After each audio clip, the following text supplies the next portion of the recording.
Inabot kami ng madaling araw doon. Balak pa sana naming magpaumaga na lang. Kaso ay may pupuntahan pala yung ilang kaibigan ko. Kaya napilitan kaming umuwi ng mga bandang 3:00. Sakay ng isang van kaming 7 na puro lalaki. Nag-iingay pa rin kami noon kahit alanganing oras na. Parang hindi kami nauubusan ng kwento. Alam mo yon, yung biyahe ng barkada na nagkukulitan, kwentuhan at tawanan. Hindi ko alam noon na dumaan pala kami sa isang shortcut. Kaya nagtaka ako kung bakit parang pumasok kami sa gubat dahil sa mga naglalakihang puno sa tabi ng daan. Marami ding mga halamang ligaw. Hindi naman namin gaanong pinansin noon ang daan. Kaso ay bigla na lang napahinto noon yung van. Sabay-sabay kaming napatingin sa nagdadrive na si Chris. Nakamulagat ang mga mata niyang titig na titig sa harapan ng sasakyan. Dahan-dahan niyang tinuro sa unahan ng sasakyan namin ang nakita niya. Halos sabay kaming napatingin doon at kinilabutan. May taong nakaharang doon sa dinadaanan namin. Nung una nga, inakala naming hayop yon dahil sa anyo at itsura. Para as yung malaking palaka na humarang sa amin. Hawig niya si Gollum, yun nasa Lord of the Rings. Pero nagdiningning ang mga mata nun. Umangat pa nga yun ang tingin sa amin at biglang nanlisik ang mga mata. Medyo natakot na kami dahil hindi yun umaalis sa daanan kahit na tinatamaan siya ng headlight. Doon namin malinaw na nakita yung kulubot nitong muka at balat. Binusinahan na ito ni Chris pero patuloy lang itong nakatayo sa harapan namin. Hindi naman siya talagang nakatayo. Basta yung posisyon niya ay parang sa palaka. Nang paanda rin na ni Chris ang sasakyan ay bigla na lang yung nawala sa harapan. Pinatakbo niya yung van nang marinig ang malakas at mabibilis na kaluskos sa likod ng sasakyan namin. Paglingon namin ay nakita namin ang mahahabang kamay na may mahahabang kuko. Panay kalmot noon sa salamin ng sasakyan. Hindi namin alam kung papaano naasunod siya sa amin gayong tumatakbo na yung van. Pero para naasabit pa rin ang mga paa nito sa taas. Kung titingnan ay parang unggoy ito na nakalambitin.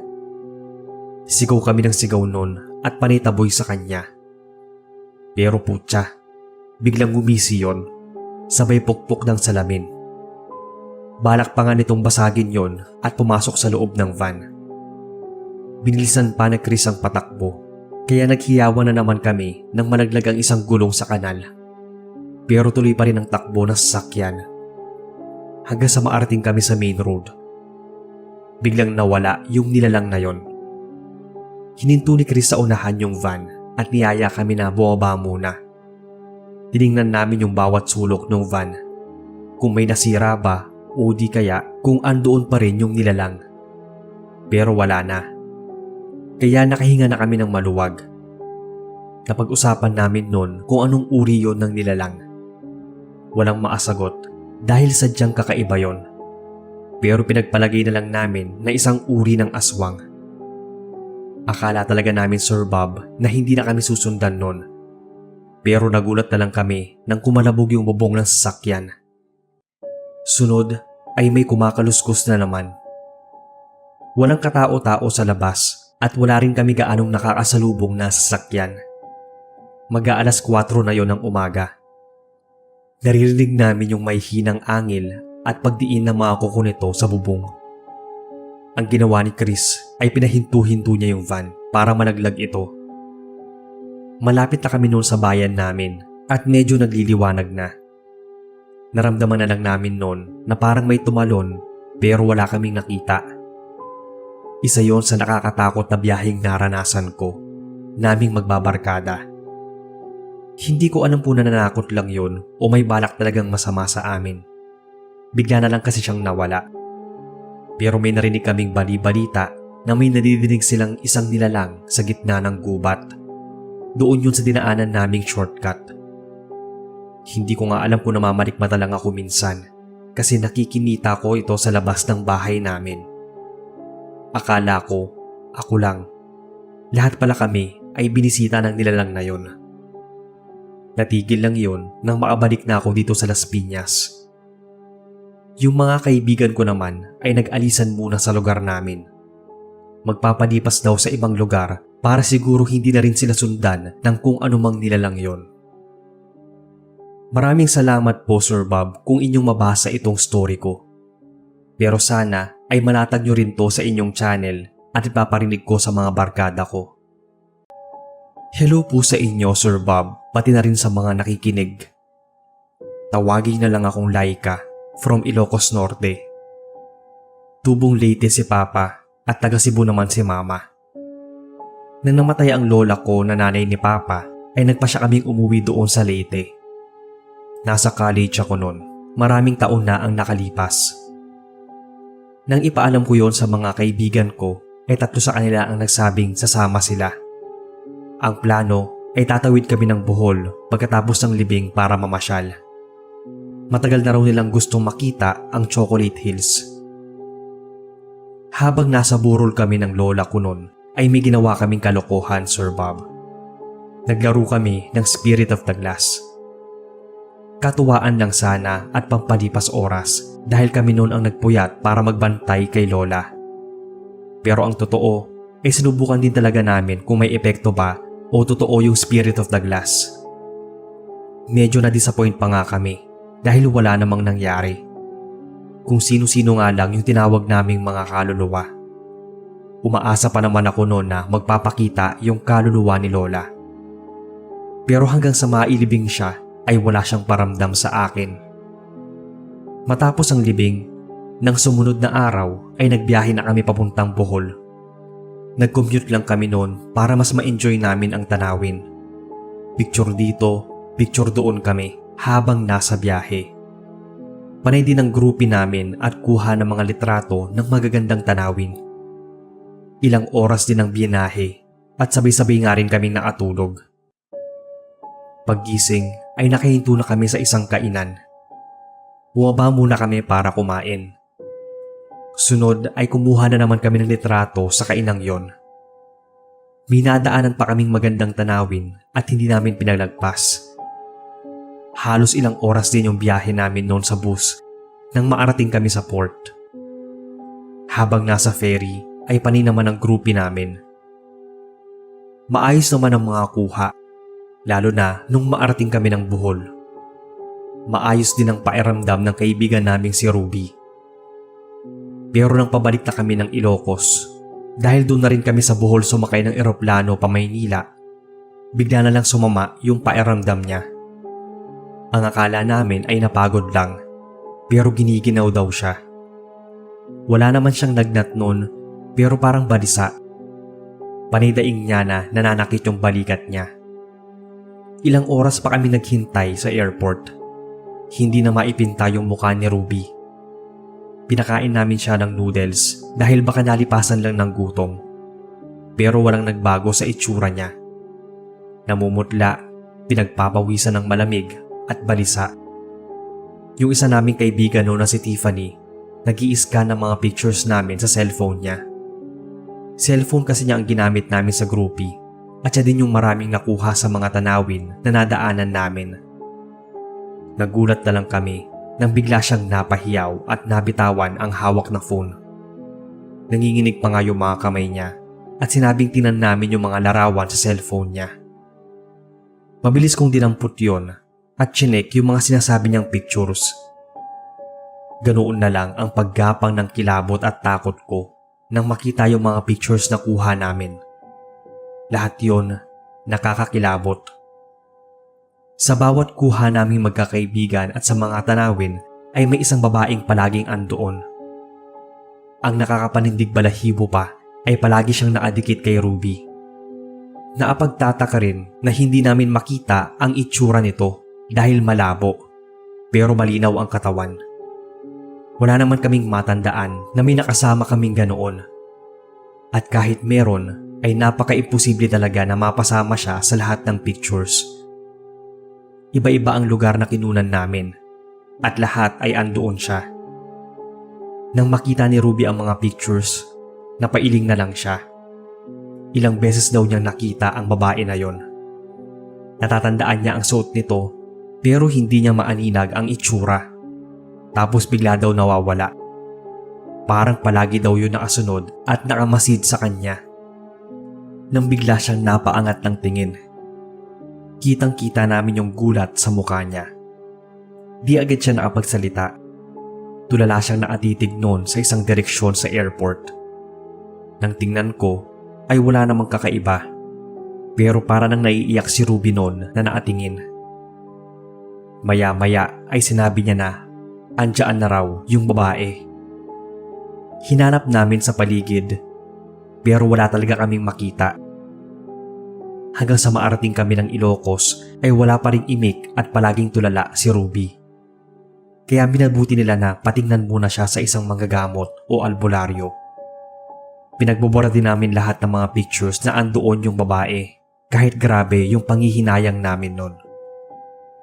Namangha pa kami sa albularyong yon dahil parang alam niya na may ginawa kami habang nasa burol ni Lola. Tinanong niya daw kasi si Ruby kung nagtawag kami ng mga kaluluwa. May kaluluwa daw kasi kaming nahatak at sunod ito ng sunod. Siguro, si Ruby ang may pinakamahinang dungan at espiritu sa amin kaya siya ang talagang nilalapitan. That time kasi ay para pa siyang tuliro. Nag-away kasi sila ng boyfriend niya dahil ang totoo pala ay ayaw siyang payagang sumama sa amin. Lapitin pa man daw ang mga taong may pinagdadaanan o yung may balungkot at hinanakit. Masama na pala ang loob niya noon sa boyfriend niya pero hindi siya nagsasabi. Yun siguro ang ginamit ng kaluluwa para malapitan siya. Buti na lang at nabigyan siya agad ng pangontra o proteksyon. Nawala daw nun bigla ang bigat ng pakiramdam niya at pananamlay. Naging aral na rin ito sa amin, maging sa mga listeners, na huwag gagawing laro o biro ang pagtatawag ng kaluluwa. May tendency kasi na makatawag kayo at bigla na lang yung sumama sa inyo. Thank you po Sir Bob sa time. Kayo na po ang bahalang mag-edit o ano. More power po sa inyo at sa channel. Magandang araw sa inyo, Boss Bob, at sa lahat na nakikinig sa inyong channel. Tawagin na lang akong Iris, taga Maynila. Isang empleyado sa ahensya ng gobyerno. 28 years old at nagbo-board lang dito sa isang boarding house sa Vito Cruz. Mahal na araw noon nang mapagpasyahan namin ng mga kaibigan ko na pumuntang Pangasinan. Bale last year to nangyari. Gusto ko lang magawa ng taong yon yung panata ko. Palagi ko na lang kasi yung nakakaligtaan. Nasa 6 din kaming babiyahe nun. Lulan kami ng bus papuntang Pangasinan. Naguunahan pa kami sa upuan sa likuran. Habang nagpupuno ng mga pasahero, bumaba muna kami ng dalawa kong kaibigan na sina April at Jean. Bumili kami ng snack na pwedeng makain sa biyahe. Mag-aalas 2 na nang makaalis ang bus. Medyo marami na ring pasahero. Magkakatabi kaming 5 sa likuran, maliban noon kay April na naupo sa unahan namin. Wala pa siyang katabi noon nang umalis ang bus. Pero kalaunan ay may nagsakayan pang mga pasahero. May tumabi na sa kanya na isang katandaan ring babae. Dalawahan lang ang upuan sa naupuan ni April. Umusog siya malapit sa bintana. Nang malayo-layo na kami sa biyahe, ay dinalaw na ng antok. Halos tulog na rin yung mga kasama ko. Nakita ko pang nakasandal yung ulo ni April sa may bintana bago ako tuluyang makatulog. Mga bandang alas 3 o mag-aalas 4 na siguro yon, ay narinig naming biglang dumaing si April. Sobrang sakit daw ng tiyan niya. Napansin ko rin noon na wala na siyang katabi. Kaya mabilis akong lumipat para tabihan siya at para tulungan. Maya-maya, dumaing na naman siya na humihilab yung tiyan niya. Tinanong ko kung kumain ba siya o may kinain siya bago kami umalis. Kumain naman daw siya ng hapunan at nagkape bago kami umalis nun. Napansin din namin na namumutla na siya. Kaya nang huminto ang bus sa may bus stop na may kainan, ay nanghingi ako ng mainit na tubig. Pinainom ko siya ng maligamgam na tubig noon at pinakain ng nilagang itlog. Baka kasi napasukan lang ng lamig yung sikmura niya. Pero ilang sandali lang nang maubos niya yung kinakain ay napahawak na naman siya sa tiyan at sumuka ng sumuka. Pero wala namang laman na pagkain yung suka niya, kundi tubig na malapot na parang naninilaw. Namimilipit na siya noon pagkatapos, kaya medyo nagkagulo kami sa loob ng bus. Panitanong naman ng driver noon kung ihihinto niya ba kami sa isang ospital. Pero sinabi ni April na hindi na at doon na lang daw kapag nakarating na kami sa pupuntahan. Buti na lang talaga at palaging may baong langis itong isang kaibigan naming si Luz. Pinahira niya yung tiyan ni April. Medyo umayos naman daw yung pairamdam niya. Tumabi na ako nun sa kanya at muling naidlip. Pero saglit pa lang yata ng pagkakaidlip ko nang maramdaman kong parang nanginginig si April. Narinig ko rin na mahina siyang umuungol. Noong una, niyugyug ko yung balikat niya. Mahinang ungol lang yung sagot niya sa akin, kaya tinapik ko na siya noon sa pisngi. Namumutla siya at pinagpapawisan ng malamig. Kaya ginising ko na rin noon yung mga kasama namin. Nakapikit pa rin yung mga mata ni April at panay lang yung pag-ungol niya. Alam kong binabangungot na siya noon. Sobrang init na rin ang noo niya, pero ang lamig ng ibang bahagi ng katawan niya. Ilan na nga kaming gumigising sa kanya noon, kaya lang ay hindi siya nagigising. Nakaramdam na ako ng kaba at pagkabahala.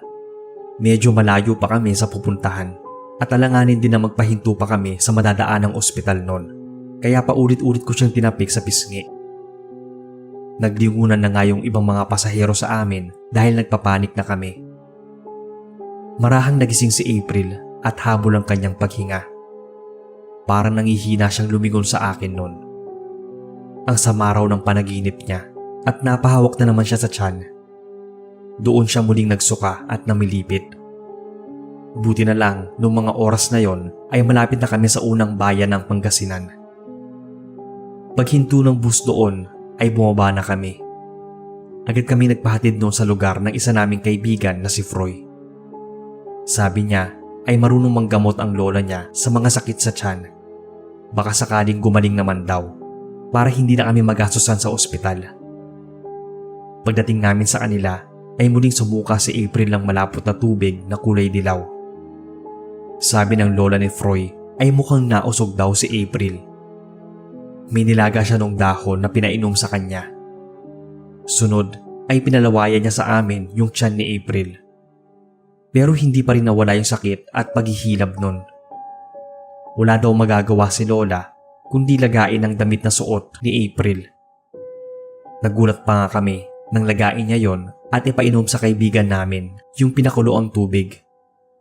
Medyo masuka-suka naman ako nun sa nakita. Pero nakakapagtakang biglang umayos daw yung pairamdam niya. Unang gabi ng pagtulog namin doon sa bahay ng lola ni Froy ay nagising si April ng alanganing oras. May babae raw na nakatingin sa kanya sa bintana. Napatingin naman kami sa bintanang naasarado. Wala namang tao doon. Pero pinagpilitan niyang meron at masama ang tingin sa kanya. Kaya sinabi naming baka nananaginip lang siya ng masama. Kahit antok na ako noon, ay hindi na rin ako nakatulog ng maayos. Parang meron nga talagang tao nagmamasid sa amin. Nang patayin na namin ang ilaw noon sa silid, ay minakita akong parang aninong tumakbo sa labas. Dumaan kasi yung aninong yon sa bintana.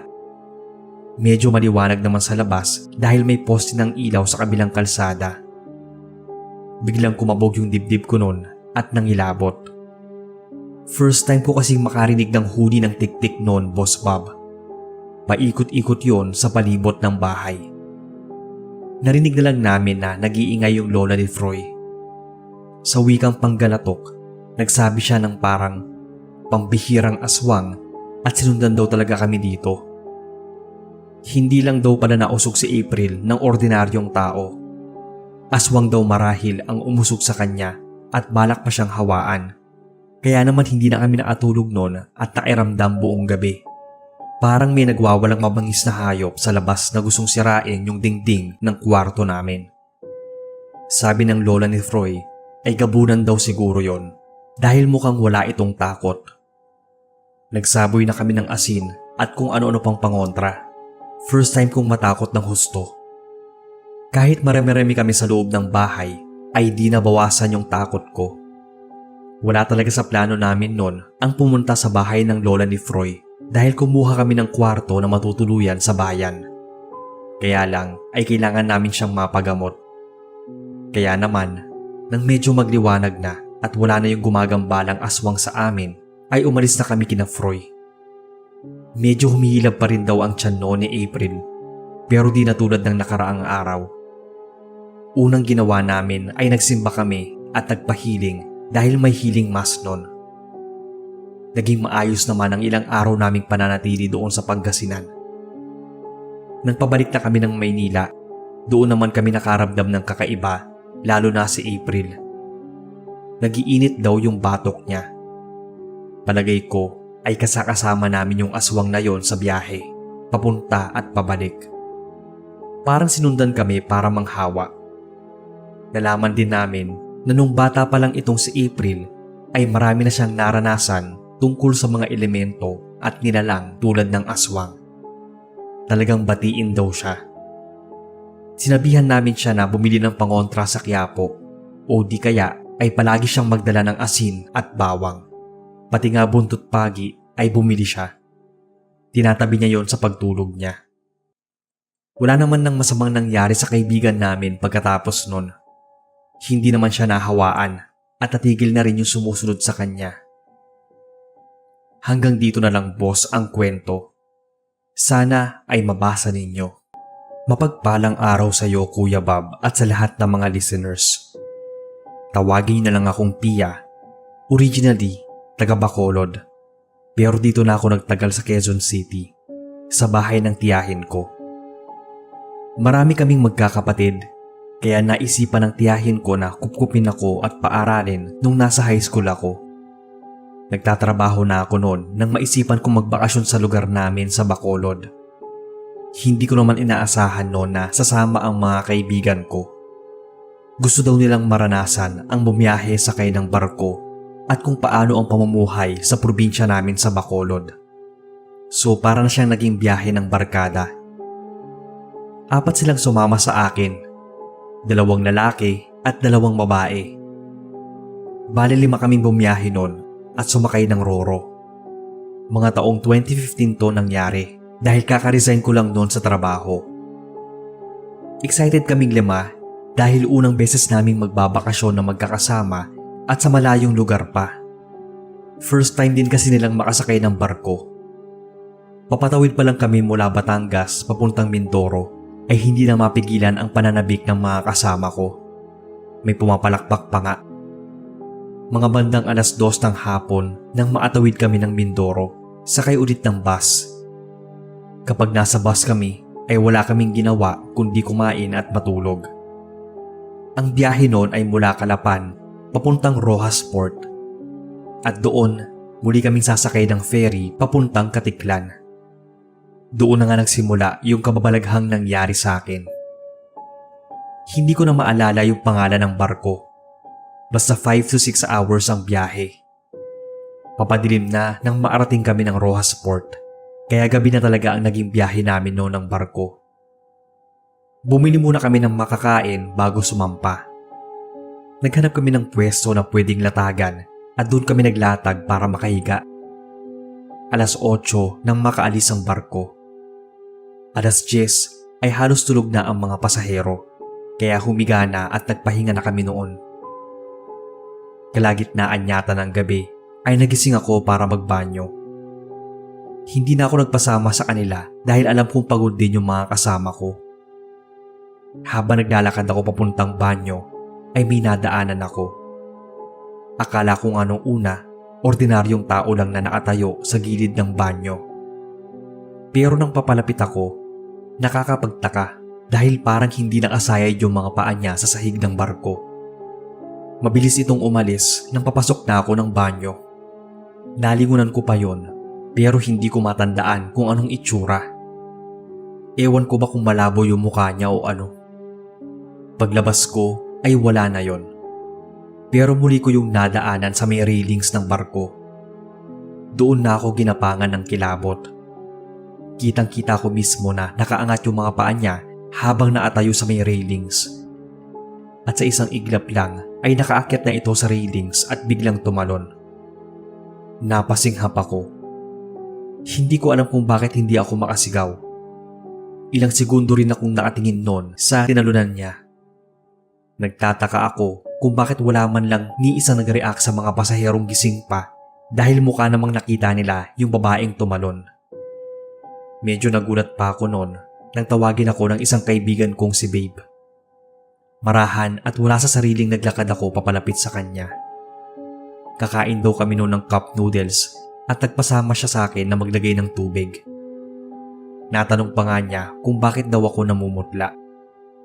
Kinuwento ko sa kanya nung andoon na kami sa nilatag naming higaan yung nakita ko, yung tungkol sa babaeng tumalon. Wala man kako ni isang tumulong o humingi ng tulong. Kahit nga rin ako, hindi nakapagsalita. Pero imposible daw na walang nag-react kung nakita ang nangyaring yon. Yun nga rin yung pinagtaka ko. Habang kumakain kami, muntikan ko nang maibuga yung noodles sa bibig ko nang makita ko yung dumaang babae.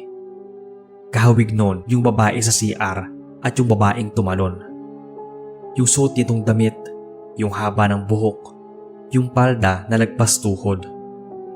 Hindi ako pwedeng magkamali na yun yung babaeng nakita kong tumalon. Tinanong ko si Babe kung nakita rin ba niya yung babaeng dumaan. Nagtaka siya kung sino yung tinutukoy ko. Doon na ako napaisip dahil iisang tao lang naman ang tinuro ko sa kanya na dumaan. Pero ang sabi niya nun ay wala namang dumaang babae. Kinilabutan na ako dahil hindi niya nakikita yung nakikita ko. Nakahiga na kami nun. Hindi ako makapigit ng tuloy-tuloy. Panay pa rin ang dilat ko dahil nararamdaman ko na parang may dumadaan ng pabalik-balik. At kapag dumadaan yon, nakakaramdam ako ng kakaibang lamig. Pagdilat ko ay likod na lang ng babae ang naabutan ko. Pero maya-maya lang ay dumaan na naman ito. Ni hindi ko nakitang bumalik ito, kaya nanindig talaga ang balahibo ko nung muli itong dumaan. Hindi pabalik kundi nanggaling siya sa iisang direksyon. Paulit-ulit. Kaya pumikit na naman ako ng mariin at mahinang nagdasal. Alam ko kasing hindi na normal yung nangyayaring yon. Hindi na buhay na tao ang nakikita ko, kundi isang kaluluwa na mukhang hindi pa rin matahimik. Hanggang sa bumaba na nga kami ng barko, ay nasa isip ko pa rin yung multong nakita ko. Napalingon pa nga ako. At pagtingin ko sa taas, muntikan na naman akong mapasigaw ng malakas. Buti at impit na tililang ang lumabas. Tinanong nila kung anong nangyari sa akin. Hindi agad ako nakasagot at umiwas na lang ng paglingon. Sa totoo lang, nanginginig na ako noon sa takot dahil sa nakita. Yung babae kasi na nagpapakita sa akin sa loob ng barko, andoon na naman siya sa may railings. At sakto, paglingon ko, bigla siyang tumalon. Nang ikwento ko yun sa mga kaibigan ko, walang naniwala sa akin. Nananakot lang daw ako. Kahit nga ako mismo, hindi makapaniwala na may makikita akong ganoon sa barko. Sa ilang beses kong bumabiyahe sakay nito, ay ako pa ang napakitaan. Hindi naman daw bukas yung third eye ko. Pero kasi ang sabi ni Mama, nung bata pa ako, madalas daw akong magsalita kapag wala daw akong kalaro. Tumatawa pa nga raw. Hindi ako baliw. Pero parang may imaginary friend daw ako. Sino ba kasing nakakaalam kung kailan bubukas ang third eye? Palagi ba dapat? O minsan lang? O di kaya biglaan?